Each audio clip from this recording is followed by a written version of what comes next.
if you are running a payments company, a crypto company, a traditional bank, this is probably the podcast you want to listen to because we talk with Joe Robinson, who's the CEO and co-founder of Hummingbird. They are helping companies create a dashboard for all their CRM purposes. Think the Salesforce, but for your customers to make sure that they're not committing any financial crime or have any irregular behavior on their account, including things like account takeover and fraud. Joe goes deep into some of the situations happening, especially with stablecoins and cryptocurrency. We talk a little bit about the emerging trends in financial crime. And he even gives us the lowdown and discussions around what it's like to be a CEO and what keeps them up at night. This is a really fun podcast. And he even gives a couple huge book recommendations for any founders in the payment tech or crypto space at the end of the podcast. Hope you enjoy it. This is your host, Stephen Sargeant, the Around the Coin podcast. We have a favorite episode because you guys know I love talking about crypto and compliance. And we have the co-founder and CEO of Hummingbird, Joe Robinson. Joe, tell us a little bit. I want to start off with a little bit about what Hummingbird is right off the bat. Then I'm going to go back into your background because I'm super interested. I know a lot of people have heard about Hummingbird. So your company's done a lot of great work about bringing awareness to the company. But I think if I ask somebody exactly what you do, they would struggle. I always want people to know exactly what the companies that we bring on do. So why don't you tell us exactly what Hummingbird is and how it came to be? Yeah, well, thanks for having me on. Happy to chat about it. Hummingbird is a platform for investigating financial crime and fulfilling regulatory obligations that banks and credit unions and payment companies and crypto institutions and things like that have. I like to draw an analogy for folks that are not in our industry to like a Salesforce or something like that. Except instead of sales prospects or customers, the folks that are in that CRM are your own customers of the financial institution, and you're fulfilling obligations that you have around investigating financial crime. So we're really proud to be in that space. Our mission is fight financial crime, and that's all we do all day. So I love that. And now I think about like Salesforce, they're recording every message, every conversation, every time you reach out to somebody on social media. I can see now how that makes sense for the customers of your customers that are using their services, but they also have open source information. You're pulling all that data and all that risk, and I'm assuming, and creating like a risk scoring. Would that be a simplified version of what you do? yeah, you can. Yeah, let's actually use the analogy. If I was investigating you, Stephen, we'd probably be looking at your profile information, some of which you submitted when you signed up for your credit card or whatever. We'd be looking at activity. We'd be looking at your interactions with the app, your transactions, things like that. Might do, to your point, you might do some open source intelligence as well. So, Google your name and try to find associations and things like that you might have online. And at the end of the day, we're basically trying to understand if behavior, your transaction behavior and things like that is normal, or if it might be indicative of organized crime, fentanyl rings, lots of different stuff, corruption, bribery, any sort of illegal activity that leverages the financial system. You know, what's interesting about your resume and your background, you worked at both Square and Circle on very early days, especially when you think about like your product manager at Square. I think it was between 2011 and 2014. Were you already interested in crypto at that stage or blockchain? That's fairly early even for crypto status. What were you doing at Square? Was it strictly on the product side? And I'm assuming if you're working in product management, you're talking to developers, maybe blockchain or at least Bitcoin comes up maybe in one or two conversations. I was not even remotely aware of our practice area at that time. Even before the financial industry, I had a whole career as a product manager in the online video space. And I joined Square. Yeah, it was a very small company in 2011. I joined as one of the early product managers there. The first product I worked on was the merchant dashboard. So the kind of behind the scenes view of the merchant account and how they were doing sales wise and accounting and things like that. And a little bit after that project, I actually started the Square Online Stores product, which is their first e-commerce product. Actually, I worked on that as the product lead, and my co-founder and our CTO, Jesse Reese, was the engineering lead. That's how we met. That was probably my first dive into the pool of financial crime. As we were spinning up e-commerce, we realized that e-commerce marketplace is actually a really great place to launder money. If you can be the buyer and the seller, you can just, sell yourself fictitious goods or things like that to launder money. And I got a real education in what the practice area looked like there. I know your podcast is about crypto. Fun fact is the Square online stores product in 2013 is actually the first place that Square worked with crypto. That was my team. And we had I think a Hack Week project to accept Bitcoin as a payment type for that e-commerce store. So I learned about that as well. That's super interesting. But then you dive into Circle, and I know anyone listening to this podcast is like, oh, well, duh, that's an obvious move. But this was like almost a decade ago. Yeah. Stable coins were not exactly where they are today with the hype, especially after the US Trump administration has come in and really basically baptized the use of stable coins globally. What made you decide to jump in, head first into crypto? Because back at that time, it still seemed very risky. People were not talking about crypto. It was a little before I jumped in. And I remember when I jumped in, Bitcoin was at like $600 or $700. So you were really early in the stablecoin era. Well, and to clarify as well, to my knowledge, so this is 2013, 2014. I was talking to them in 2013 and joined in 2014. I don't think stable coins existed as a concept yet. So this was still really where Bitcoin was the main show in crypto. And, to put it in context, folks know about like the rise of financial crime in that area through Silk Road and Ross Ulbricht and things like that. That was all 2016. So that was actually 2 years later. The founder of Circle, Jeremy Allaire, I think that was his third or fourth business. His prior venture to Circle is a company called Brightcove that also IPO'd. I spent 4 years at Brightcove working with Jeremy there. And I would have to give him credit for pulling me into the crypto space to join Circle as the VP of product. So you worked at two companies that had successful IPOs.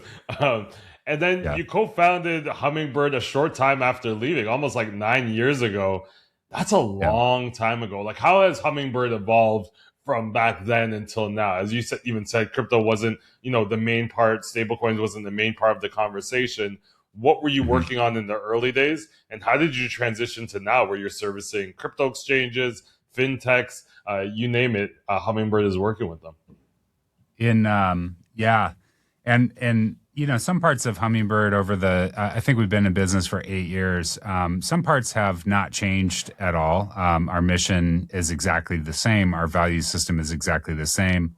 And to some extent, one of the products that we're known for was the first product, which is suspicious activity reporting, which is a subset of the anti-money laundering practice area. Other things have changed, of course, just team and capabilities and the breadth of the things that we're able to do now. The story of the company is about 2 years of R&D on suspicious activity reporting. We were super blessed with early customers and former colleagues often that really believed in us. The very first company we signed was with Rippling, the crypto exchange. And then we caught Brex, I think when Brex was maybe around 100 people. And then we had a third customer I can't name that was a large enterprise customer and needed help with their SAR filing. So that is where we started. Then we started to take on more of the investigation work. Then we started to broaden into all the myriad workflows and practice areas that risk and compliance teams cover, which are, anti-money laundering, anti-bribery and corruption, customer due diligence, collaboration with law enforcement. So subpoena response, as it's called in the practice area, customer due diligence, all sorts of stuff. So Now we just try to be the place where those teams do their work, regardless of the subject matter. That's super interesting to start with SARS. And for people that don't understand suspicious activity reports, let's just say a basic example: you go into a bank full of duffel bag, full of money that might be smelling like marijuana. You go to deposit that money. Even if the bank accepts it, they may do an investigation internally and decide what you're doing is, potentially due to either criminal activity or terrorist financing, and they may file a report to a financial intelligence unit or to a regulator stating that they believe that this customer or the person that's associated with this customer may be suspicious of committing some kind of money laundering. So you have to file these reports. What made you start with that? Although I've worked at the bank and the crypto exchange, I know how cumbersome filing these reports are, how much administrative time it takes away from teams. It's hard to think of somebody that built a whole business around it. However, there's full departments that were dedicated to just that job. So now it Yeah. makes sense what problem you were solving. Oh, yeah. Our I think Hummingbird was one of those entrepreneurial ideas where we were really solving for problems that we had as operators. So part of our founding team, myself and Matt Van Buskirk, worked together at Circle. Over time, I transitioned from the head of product at Circle to the head of risk and data science. Matt was the director of compliance. And so you kind of see those two practice areas that we serve now, risk and compliance, start to emerge. And, this is early days, and we were looking around the market, meeting with a lot of different vendors, trying to put together our tooling and data sources. Had the benefit of seeing what was out there and what was not. And there was just nothing out there for internal kind of case management, orchestration, filling out these filings, which is extraordinarily cumbersome. Audit trails, things like that. Like a lot of institutions in those days, we were kind of trying to keep track of the compliance program and some of the work that we were doing through spreadsheets and file folders and things like that. You can totally do that until you start to scale up, and then you're going to have a serious headache about trying to maintain audit trails and records and things like that. So I left, unrelated to Hummingbird, I left Circle. I wanted to do some other things. I was living in Europe at the time. I spent some time at IDEO doing some consulting for a large bank. And then Matt, and I reconnected like a year and a half later after our experience at Circle. Matt is he's a former regulator. So he's a former bank examiner for the matters that we talk about. He's got, some of the deepest subject matter expertise in the world on these topics. I'm mostly a product guy. And, the team came together and we started to work on, building a better way to do these things. If you had to, I could only imagine the amount of time and money that you're saving some of these companies, as you said, that are scaling at an enterprise level. If you had to put a number, is there a certain amount of time or amount that you believe that you're saving the average company by not having to employ 10 people simply to write SARs and submit them? Definitely. We have ROI studies for, not just SARs, but different parts of the practice areas that we solve. And it kind of depends on, which financial institution we're talking to, because what they're doing might be fairly tailored to their own business. But I know for, time series studies and things that we've done with SAR filing, we took one fairly large customer in the payment space from about 180-minute handle time per SAR, so about 3 hours, to less than 3 minutes. So you're looking at just a massive efficiency gain through better automation, better quality control, a lot of data transformation and validation that we do, and then wrapping the whole process in connectivity to the FIUs that you mentioned earlier, the receiving body of the government. And I think what companies don't realize, crypto exchanges and fintechs, is that it's not just the time it takes to do the actual task, because it's not really using that person, which is usually the investigator's core potential. they're Mhm. doing redundant, mediocre work. So they're going to get distracted. They're going to want to go for a coffee halfway through. They're going to want to look at something more Sure. exciting halfway through. I think that's even hard to do with time studies because you're basically saying do the task until end. But I think because it's such a long and arduous task, you don't realize how much distraction gets implemented by some of the people because they're not really doing what they are their best to do, which is investigations and critical thinking. So I don't think companies take that in mind too when they're doing some of these thought processes between getting an automation tool and a significant tool like yours leveraging AI and doing it manually. I don't think there's many time studies based on how easily it is for people to get distracted. Yeah, yeah, and I don't know if people.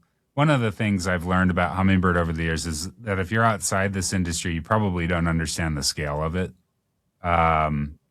I think most of us have an image from Hollywood and movies and stuff of investigators that are spending several days or a week with a case or whatever, and they're out in the field and doing all this research and stuff like that. And that, of course, is true for field work that law enforcement does, and and some of the most involved cases. But actually, a lot of investigators sitting in banks and things like that are trying to get through 5 to 10 cases per day, and the amount of time that they're able to spend on each is resource constrained.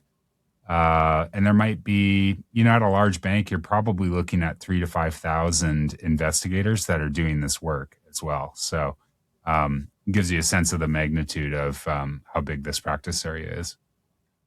I think by the looks of it and by your website, it looks like you scaled a lot of those processes that you're talking about using AI. Now, AI is always very tricky when it comes to regulators. There's a debate about it being a black box and you don't know about the Yeah. decision making or the reasoning of the AI. Can you talk about how you've been able to help clients scale using automation and AI, but also satisfy the regulators? Like you're talking, Matt, who used to work for, how you help satisfy the regulators to show that your AI is working, but you can also document the process on how it got to the final decision. It's really two modalities of AI that are pretty useful in this practice area. The first is writing, which of course everybody is familiar with for large language models. There is a communication process. What a suspicious activity report is effectively a communication from the financial industry to law enforcement. Those reports are critical evidence for prosecution. So prosecution will use those written reports to substantiate things they're observing in the field. They might see a drug cartel that has multiple people selling on street corners, but then they're able to connect those activities and corroborate the evidence or back up the evidence through the written report of their financial transactions as well. And so there's a big part of like literally just writing up the report. AI is tremendously helpful there when, the investigator or the bank sort of knows what they want the report to say, but then it was still time consuming to have hands on keyboard and come up with the exact prose to say it. Obviously AI is really good at that, and it's a superior writer. Let's not kid ourselves. It's a better writer than I am. So like it's going to write a clearer, more understandable report that law enforcement can actually use, assuming it knows what you want to have in the report, right? And that brings me to the second modality for AI in this practice area, which is they're looking across lots of different information, activity, support tickets, transactions, messages you might include with transactions and peer-to-peer apps, things like that. Reports about you in the news, things like that. And so AI is particularly good at dropping in all that information and creating summaries and then looking for the parts and prompting for the parts that might be useful to an investigator. So those are the two ways we use it. They're very, very effective at assisting this practice area. And I think we'll see more and more of that in the coming year. I think for anyone that's not done crypto compliance or even traditional AML investigations or compliance, you don't really realize how hard some of the SAR reporting is. And it seems to be a contentious point for regulators because they're saying, hey, people aren't writing very good SARs for us to go out and get the bad guys the way we're supposed to by disseminating that information to law enforcement. And I Mhm. saw in practice this. I saw on the website filling out the SAR. I'm like, oh, this is way better than a lot of the SARs I was reviewing when I was doing quality control work. And it's consistency. I think working with regulators for a long time, especially in the crypto space, one of the default judgments that regulators always had against many of these international fully remote teams is that they weren't consistent in the way they Mhm. wrote the SARs or the way they wrote any documentation. And if one person's trained in one country and the other person's in another, like there was no consistency. And by having a tool like this, I can see how this would make at least the formulation of these SARs a little bit more consistent. Yeah, you're right. I mean, regulators will take that lack of consistency as sort of like an early warning sign that maybe your training program and your overall program isn't super strong. So this certainly helps ensure, and the other thing AI can do, of course, is be an assistant and a coach. You can feed AI the desired instruction manual, if you will, for investigators, and AI can help them understand what they should be looking at, what they should be paying attention to. It could flag things that they may not otherwise see in the investigation data. So net, like the quality improvement, the speed improvement, the efficiency gain is really powerful here. For companies like stablecoin companies and payment processors and payment companies, we have a lot that come on this show and that listen to these episodes. They're now adopting stablecoins and cryptocurrency, but they're also now starting to build out their own AML programs, and anti-money laundering and compliance is very foreign to them.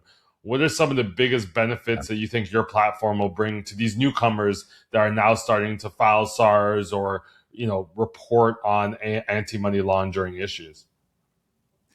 Just starting with a top-notch program, honestly. I mean, every financial institution in the world that is a legal financial institution, of course, has to have a program like this.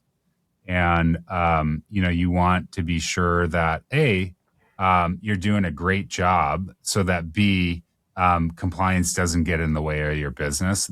That's sort of the goal, right? Is to be sure that you're playing by the rule book of financial licensing, that you're stay compliant, and that you never have regulatory issues that get in the way of your business. Do you think, when I was working at the crypto exchange, the toughest part was transitioning from like fiat to crypto, that whole currency bridging and moving in between stable coins now is harder to now see the, secure or at least the source of funds because it's moving from fiat to crypto so quickly. Is this an Mhm. industry wide problem? How do we solve this, with stable coin adoption going through the roof? I think it is an industry wide problem. It's sort of, I think compliance people don't necessarily tend to view crypto or digital assets as all that different from other financial products and services. I mean, we already have like many different currencies in the world, fiat currencies. We have debit cards, credit cards, loans, bankers' checks, cashier's checks. You name it. Like there's a plethora of different financial products out there. I think where digital assets get tricky is they can move around the world, of course, in real time. They are getting popular, so the counterparties that you are interacting with might be questionable. They're interoperable, so you can send between different exchanges and things like that without those exchanges having a prior relationship because you can leverage the blockchain, which is open source. Um, and I think there's no magic about stable coins for criminal activity. I think criminals appreciate a stable currency as much as the rest of the world does. But it certainly adds a degree of difficulty, I think, to doing the work, and a degree of risk, candidly, where you really might not know where that money's coming from unless you've done some diligence for it. You must see a lot of trends, especially when it comes to financial crime across the crypto exchanges, fintechs, and banks.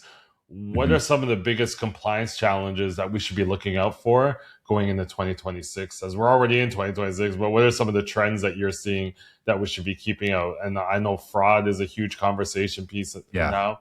What are some of your thoughts, things that you're seeing either with your clients or feature requests that your clients are asking you to add into the entire technology stack? Well, yeah. I mean, I think let's talk about crime first, right? Like, I've been in or around the anti-financial crime world for about 12 years now, and I think even over the span of my career, I already mentioned some of the dark web markets were an early concern around 2015, 2016, 2017. They are bigger than ever today. I think most people don't realize that. Like the dark web marketplaces are still actually quite active and very large now. Um, the other thing that's a really pronounced change is one that your listeners will recognize from the news, like scams and fraud are now being committed by almost like nation state size actors, right? Like we have these known scam centers that are almost the size of small cities in parts of the world, and the people working in them are in a form of modern slavery. They're held there against their will. They're beat at night and things like that. That is where some of the scams, the elder expectation and things like that, pig butchering, those are coming from those highly, highly organized, um, uh, companies, if you will. So that's driving change. I think another thing that folks are already aware of, but we need to be even more aware of and vigilant of, is AI is a great weapon for fraudsters, right? Like if I can personalize my attacks and put them in your language and make the language sound like friends and family that I might be impersonating, maybe even use deep fakes to send you videos or video recordings of your kids, things like that. That's all happening, right? And I actually think, sadly, it's probably early days of that. We'll see a lot more of that over time. You see right now there's kind of that Wolf of Wall Street thing where a person's doing hand gestures and they have Leonardo DiCaprio from Wolf of Wall Street following exactly what they're doing in real time on AI. That's already getting Yeah. scary. It's, non face to face onboarding is already tough enough, even with tools. I think that's getting people a little bit more scared, but maybe even not to breach enterprise level cybersecurity and onboarding, but definitely to fool a grandma that hasn't seen their grandchild in a while and is calling for money. Super easy to fake those with the tactics that you're talking about, which is like this big pig butchering scam that's going on around the world. Billions of dollars are being siphoned at the victims. Yeah. I'm Yeah. curious from like just a strictly UX point of view, like the reporting to regulators looks like we're using fax machine type forms. Like, do we need a redo? Do we need do we need a revolution, a reform when it comes to UX and treating maybe compliance like almost like a customer consumer facing product? Do we need some work there? Any thoughts I on that? I do. I think it would help. Yeah, yeah. If you think about the way we described prosecution earlier, where it's like the financial institution does kind of an initial investigation, sends their findings to law enforcement adds their own investigation information and sends to prosecution. Um, there's a we call it signal loss. There's a lot of signal loss in the communication channel. So one of the things we observe at Hummingbird is, our interface, the interface for the financial institution, the bank or the crypto exchange, we try to make as rich as possible with insights and data and the ability to really do high information density displays so that the person viewing it can really see what's going on through data visualization and different tools. The report then to law enforcement sadly has to go through the SAR filing channel where it gets compressed down to a written report, right? So you're losing the richness of some of that data. You're losing the visual element of data visualization throughout. And you're trying to compress it, as we've discussed, down into like what a human can kind of like effectively communicate through written prose. I think personally that that probably results in more signal loss than we think, and getting great tools in the hands of law enforcement would have probably help us fight these crimes even better than they're already doing today. And I don't mean that as criticism at all. I think those folks are doing great work. It's just is there opportunity here for design to help? Yes, probably. They're doing great work, but they only have so many resources in the day. They only have so much time and capital to invest in a lot of these things. They need to leverage technology. I'm curious, especially on this podcast, we've talked about, bad UX usually drives people from more compliant fintechs and crypto exchanges to maybe less compliant ones that have almost like frictionless, seamless interfaces. All right, what are your thoughts? And do you think, the compliance friction actively creates potential harm to customers because they're going to these easy click places a lot of times where the friction from compliance is unable to give that same user experience? Yeah. Where I think most, normal folks feel the influence without even realizing it of compliance is just in delays to stuff. And I've had that personally where, if I made a transfer between my accounts or tried to send somebody money for something or move things around, those transfers can get delayed by compliance groups that need to review, those transfers. And so I think it actually can be a detriment to the business and the customer support that the financial institution provides. A lot of times too, it's funny, Stephen, like when we go into a sale to, try and sell Hummingbird to an organization, sometimes we'll take a look at the current setup that the compliance team is working with. And wow, there are some absolutely brutal, tools and setups and things like that out there where the poor compliance people trying to do the job and just like spending all day moving data between system A and B and C and manually copy and pasting stuff and dealing with validation issues and stuff like that. It's like, I'm always, surprised that, those folks are able to continue and actually do the work effectively at all. You're surprised that Google Sheets is probably a core part of most compliance departments' investigation technology stack. Unfortunately, I mean, I think if it it's was even worse all when you a get into spreadsheet, fintechs and cryptos because they're spending yeah, so much of their technical expertise on building better products and better solutions that the yeah. compliance department is left with whatever leftovers or time that they have, which is usually not very much. I mean, as well they should, right? Like, I don't think a compliance, I don't think a financial institution should spend its engineering time and engineering dollars on compliance tooling. Like, why would you, right? The compliance obligations may not be exactly the same as the next financial institution, but they're going to be similar and they're dictated by the same rule set. And there's really no like competitive differentiation that comes from building in house. And so, I'm always a little bit mystified when folks want to put their engineering effort towards this particular practice area. There's just better ways to do it. And I think the elephant in the room is that they never build it for scale. It's just building it to like survive. So you never Yeah. get that scaling aspect in those in-house tools. It's usually as like, hey, we're just trying to hold everything together so it doesn't fall apart, and it's hard to evolve past that point. I'm Yeah. curious as we talk about like UX. You're a product, you have a product background, but you're also responsible for running the company as a CEO. If you lose Mhm. a customer, how do you decide if this was like, oh, due to a compliance issue or like a product design failure? Like, how do you balance? How do you kind of approach that afterthought of like, hey, where could we have done better? Is it more finding the financial crime, or is it a slicker, seamless dashboard that they could have used a lot more easily in order to find that financial crime? Yeah.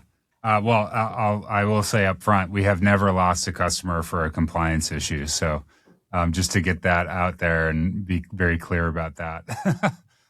In many ways, our platform is a massive, level up over what the institution was doing before, and regulators love to see it.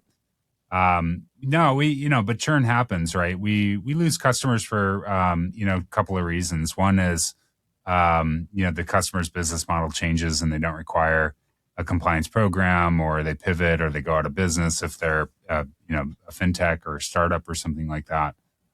We see those customers churn. The other is usually a cost driver or some sort of material change in the financing of the business where they either decide to go with generic tooling to save money, or something changes where cost becomes such a factor that they just don't want to invest in the program and its software. So What's interesting, you sparked an idea in my mind where, a lot of our guests have come on and basically said, stable coins succeed despite compliance, not because mm, of it. Do you feel or have an example of where compliance actually unlocked adoption instead of slowing it down? Like, I see the benefits of being highly compliant for a lot of institutions involved with digital assets, but from a product side and yeah. from running Hummingbird, is there any examples where you're like, no, compliance is making this more attractive, not less attractive? I think you see it in onboarding and risk decisioning and underwriting decisions. Your ability as a lender or a credit provider or something like that, your ability to make those decisions quickly and efficiency can be a major differentiator. I'll give the story of Square in the early days. People think about Square's origins, and of course, they're correct to think about like the cool factor of taking payments on your cell phone. Square was an innovator there. But there's a second and very important innovation that Square had, and it's what I just talked about. Prior to Square, signing up to be able to take payments, signing up for a merchant account with a payment processor might have been like a multi-week process for a food truck vendor or a retail storefront. Square's big innovation there was you'd sign up online and Square would make the decision and set you up, in that web session in a matter of minutes. So they massively compressed the time to be approved as a merchant acquirer, or not a merchant acquirer, a merchant. And, that was actually one of the fundamental innovations that I think then led to the just massive growth of that product into all sorts of different payment industries. So. But The that's banks still haven't caught on. It still takes 3 weeks yeah, for me to register a business account with the bank. You might as well just give them your firstborn. It's quicker. I mean, it's what's happening behind the scenes is fundamentally a risk decision that the bank or Square or whoever is making, right? They're saying like, yes, I can trust this person to take these payments and not commit fraud to a certain degree. So your ability to make that decision faster can be a massive business driver. I'm curious. We've seen so much political unrest just in the last few weeks since 2026 started. Obviously, everything that's happening in Gaza, Russia, Ukraine, Israel. How do we make sure that we're still able to offer these financial services in these high risk areas and jurisdictions and regions, but without de-risking the people that need access, probably to stable coins and cryptocurrency even more? I think we saw Chainalysis released a report that Yeah. Iran crypto usage was up since last year, even before what happened recently. How do we make Mhm. sure that we're mitigating our risk, but not excluding the people that might not be directly involved to why it's risky? Yeah. It's absolutely the quality of your investigation work and the quality of your data, right? I mean, what you need in these circumstances is, high quality information about the transactions, who the counterparties are, and then vigilant staff, vigilant compliance folks that are making sure you're not violating sanctions obligations, you're not facilitating financing of terrorism. Our platform is used in all of these practice areas called CFT, counter financing of terrorism. It really is, I think, a similar investigation practice area, but with a lot more detail and a lot more scrutiny and attention to detail. So you just have to be extraordinarily buttoned up about what you're looking at and the risk based judgments that you're making about transactions. you know, thinking back to your data science days, is how Mhm. important do you think that is? I know for your platform, the collection of all this data and putting it into an easy to use dashboard is obviously, detrimental for these companies to be able to assess risk fast, like you said, and be able to make these decisions. But even as a business owner, understanding, conversions and close rates and leads, how do you where do you think, especially into 2026, how important will data be for your businesses and the industry as a whole? Very. And I think we've carved out a unique spot in the data world for Hummingbird where our primary role as it pertains to machine learning and training models is we are a structured data and labeling provider. So we kind of close the loop for machine learning training. The way we do that, if you think about this, is where we're going to go. We're going to spend a minute going a little bit deeper into crime. If you think about first party fraud, so if I steal your credit card, Stephen, and you report that through a chargeback, you're like, I didn't buy those shoes or whatever. Then, we can train based on how many transactions went through and how many later manifest as chargebacks. And that's a super well labeled training data set for a machine learning exercise. If you're looking for, risk decisionings or fighting anti-money laundering or things like that, there's no chargeback. A money launderer is going to try to avoid your detection at all costs.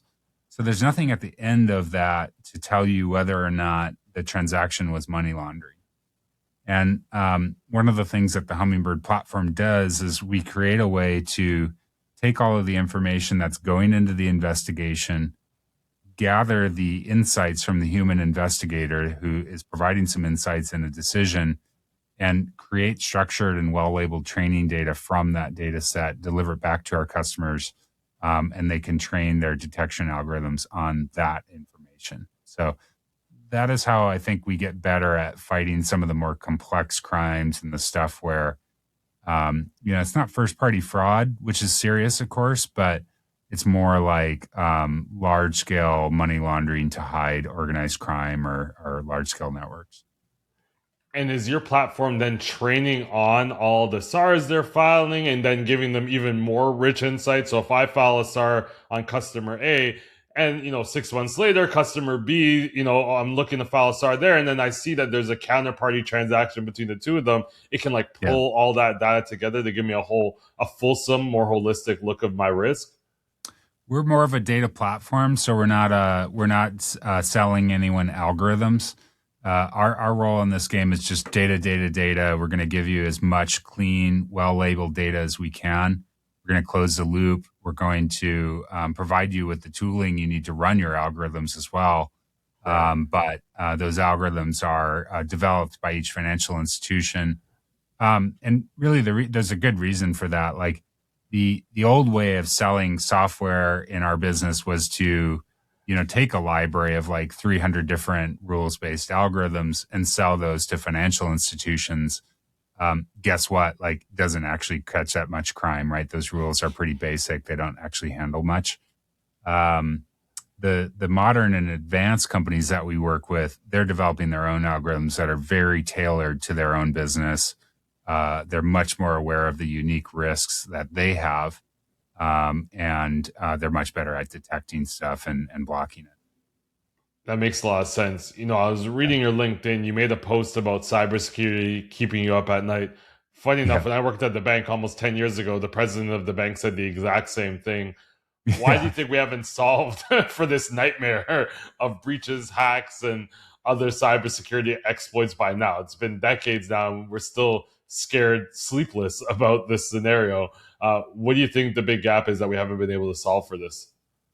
I think it's a gap. I think it's just an ongoing and dynamic situation, and the reality of crime and bad behavior on the web, including either financial crime or cybersecurity crime and hacks and things like that. The reality is like these types of things can be profitable, and that means people are going to pursue them.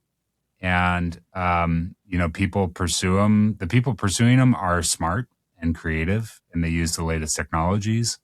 and they collaborate and they study, different ways to, perform hacks and things like that. So it just is, I think it's the kind of thing where the work is never done, right? Right. It's a inherently somewhat reactive part of the business where you just got to be vigilant and on your toes all the time. And we've really tried to build security into the foundation of our thinking, both in product that we build, but also just team and practices, because social engineering is another major attack vector. So everything we do, we're thinking about security and how we can always be getting better at it. You're a product guy. What's your favorite features? There might be a couple of high level that you just absolutely love, you thought of, or someone brought to you and you're like, oh, this is amazing. What are some of your Yeah. favorite features of the Hummingbird platform? I mean, I would be remiss not to mention some of the AI utilities that we've built. We have done things that are very tailored to our industry and to our mission. And it is harder than you think to get large language models to kind of say the right thing in a compliance environment. A lot more work than I think people think. And it's like, no, you can't just go and fire up a OpenAI account and use ChatGPT for that. It's not going to be fit for purpose in the compliance industry. So those are very exciting. Those are a key part of our focus and innovation. I'll give you some other things that are not AI as well. Like we announced our transaction monitoring service, which one of the things I'm really proud of is in the transaction monitoring business, there's kind of a way of doing things that's been done for the last 30 years or so. And just like really didn't want to do that. We didn't want to be the 100th company to come along with another regurgitation of the same monitoring protocols. And so we took a risky and very differentiated approach. And so far, it's been about a quarter and a half that we've been in market with it. The reception has just been incredible. So I could go into that a little bit if you're interested, but I would love to know what been, the unique approach is. As someone that's been doing transaction monitoring for like 10 years, I'm curious. Yeah. Everything looked a little bit the same. So I'm curious what approach you took. I mean, you know how it is. Like you set up with a new transaction monitoring vendor. First step is to like get their API documentation. Second step is to understand their data schema. Third step is to spend several months like transforming your data and sending it into that vendor so that they can then monitor it. We built an approach that sits natively on top of the cloud data store that you already have. So Snowflake, AWS, something like that. You use your own data schema and rules. You don't have to transform anything. You don't have to send anything to Hummingbird. And we monitor within that environment and then bring the alerts into Hummingbird where our incredible case management platform takes over. And from a time wise, how much time do you think from like implementation and just all the stuff that the companies had to do in order to get ready to use a transaction monitoring tool after the salesperson told them it was only going to take a few weeks and they're still waiting 3 months to implement the transaction monitoring tool? How much time do you think you're reducing by laying it on top of an existing platform that they're using? There's two parts to that setup, right? One is technical integration and setup, just to get the data in the right place and in the right format and things like that. And then development of the monitoring program. Development of the monitoring program is the same, right? You still have to create the algorithms and things like that. Our specialty is basically all of the data work and engineering work that goes into the setup is basically zero. I mean, it's not zero. It's like a few minutes or something like that, but it's near zero as you can get versus what is often a multi-month or a multi-year process to get set up. But then they're also pulling it into Hummingbird. So it's like your case management system's already weighing and you're pulling that information in there, where a lot of the transaction monitoring tools I've seen, they have a case management system, but it's not necessarily the case management system that the company's using, because the company might have a case management system based on other, in data that they're receiving in about their customers. So I think that's an interesting thing, that everything will be housed in Hummingbird in one place. Yeah. You can actually send your alerts into another case manager from our transaction monitoring product. Cool. We don't recommend it because there's no other case managers as good, but it can be done. Are you shocked? Are you shocked about how bad the case management system of some of these companies? Or we talked about some of the tech stack they were using in general, but case Yeah. management. Are you a little surprised about how poor the case management? How especially with so much cybersecurity risk, why companies aren't spending a little bit more time making sure that they have a secure case management system in place? I just knowing how product orgs work, the reason for that is very simple, which is the transaction monitoring product gets all the attention and the engineering and things like that. The case management from legacy vendors in particular tends to be an afterthought, sort of a just like there has to be somewhere to display the alerts generated. So we'll create a screen that's a list and has some simple workflows. There's a few out there that have, I think, over the last 5 years tried to improve, which is great. I think, I hope that one of our influences on the industry has been to encourage folks to like actually think about the investigator experience. Like that is an important part of the business, and that was our founding thesis. And we've seen others follow suit, which is great. If we can level that up even across competitors, that's great.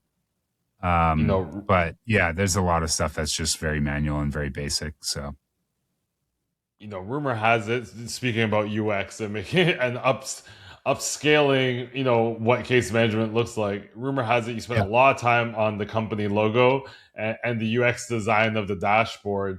Uh, how do you approach that? You have a couple co-founders. How do you approach your love for the design, but also Mhm. co-founders that might have their own approach to, maybe speed or, other technical aspects of the platform?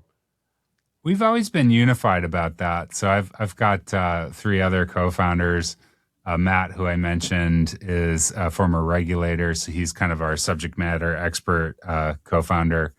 And then Jesse, our CTO, and Ryan Gerard, our principal engineer, are both product folks. They're both engineers, incredibly talented engineers that I worked with at Square. And one of the things that we learned working together at Square is just like we love building and shipping product together. We have a shared philosophy that design matters and can be an important differentiator. It shouldn't just be an afterthought. I think the time at Square really taught us that, and we sort of inherently believed that anyway. And so it's never been an issue. I think we all collectively have always seen and believed in the value of investing in design. And I think sometimes people hear the word design and they think aesthetics. Aesthetics are obviously important, but what we're talking about when we talk about design is fit for purpose UIs and user experience. So the product is designed to do the thing that you need to do. It's configured around those use cases and those goals you have. And it's been streamlined to make that as easy as possible for you. It's less about Yeah, the aesthetics and more about Yeah, I think that's where my function. head goes when I hear about aesthetics. I've also seen your platform, and I'm like, that was one thing that stuck out in my head. Like, oh, they really thought about how they positioned a lot of the features, the Yeah. buttons, the kind of workflow. And I think if you don't think about it and you don't come from a background of filing SARs or doing that kind of reporting, it really takes away a lot from the platform if that isn't your primary goal. So good on you Yeah. guys for actually focusing on that going forward. Any Thank you. exciting Yeah. news coming out of Hummingbird as we're in 2026? Anything exciting, or even in the industry that you're seeing that you're excited about? I'm excited about a lot. I mean, I think one thing that's really cool is in investigation work is we're seeing a lot more application of automation and AI in ways that can basically eliminate the need for human labor on the really tedious and low value stuff, and allow the humans in the equation to go and focus on some of the more complex crimes.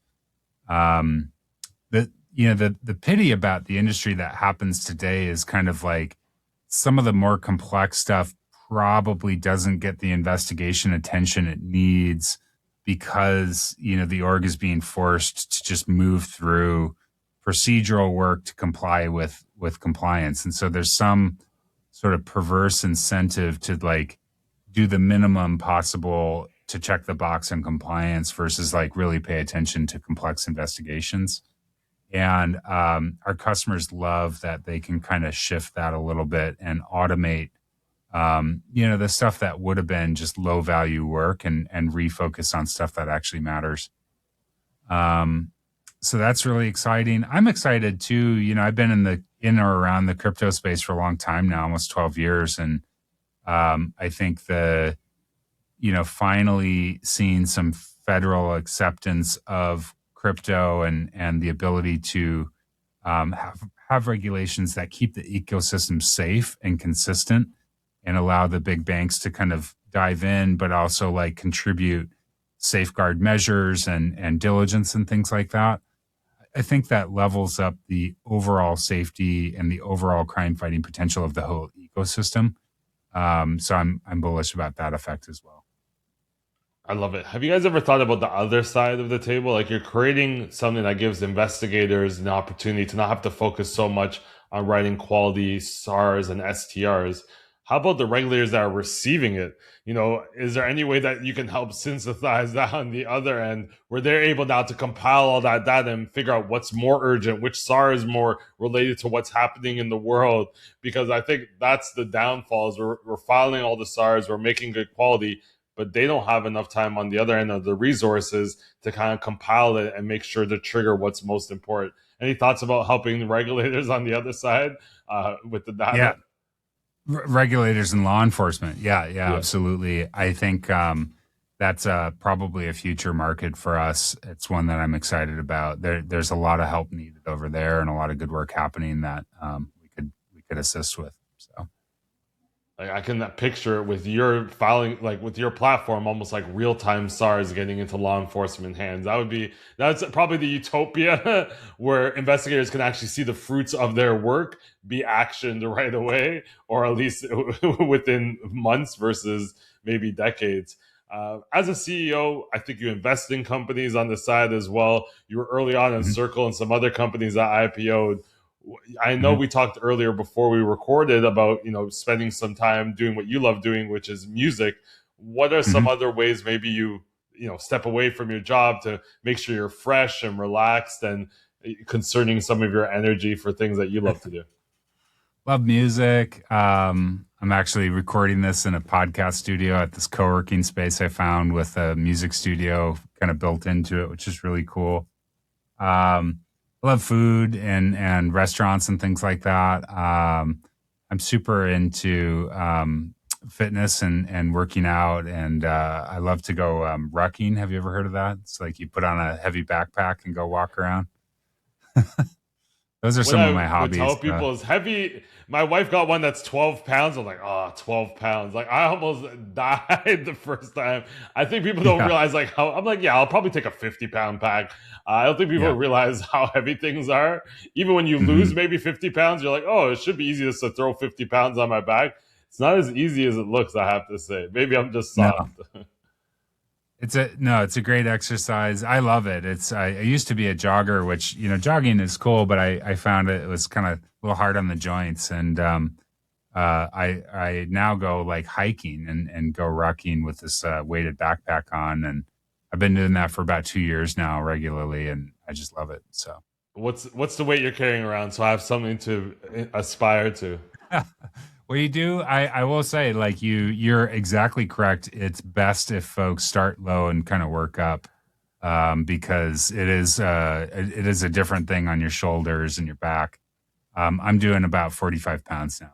Oh So. wow! Oh wow! All right, I got a lot of work to do. For you as a CEO, we have a lot of CEOs, founders that listen to this podcast. Is there any books, podcasts, ideas that help shape your thinking? You were able to pick some of the best companies in the world very early on, so it's almost like you're seeing around corners or just some intuition to join these companies are going to be changing the world, including building Hummingbird. What are Yeah. your thoughts? Anything that stands out that inspired you or helped you with some of your decision making? Yeah, yeah. Well, and just I think for your listeners who are interested in finance and the future of finance and technology and stuff like that, a couple of recommendations. Like one is there's a guy, he's a VC, Morgan Housel. He's written, I think, 3 books. I've read 2 of them on basically, I think his first book is called The Psychology of Money. The second book is called The Art of Spending. Both are not finance books in the sense of being like tactics or how-to guides or market commentary. His sort of unique, perspective on the world is the emotional relationship and the psychology and things like that that we have with our money and with money generally and how we perceive wealth. And I would recommend those to anyone. I think those are great books and a really interesting perspective. I listened to a book called Die with Zero that was profoundly influenced me last year.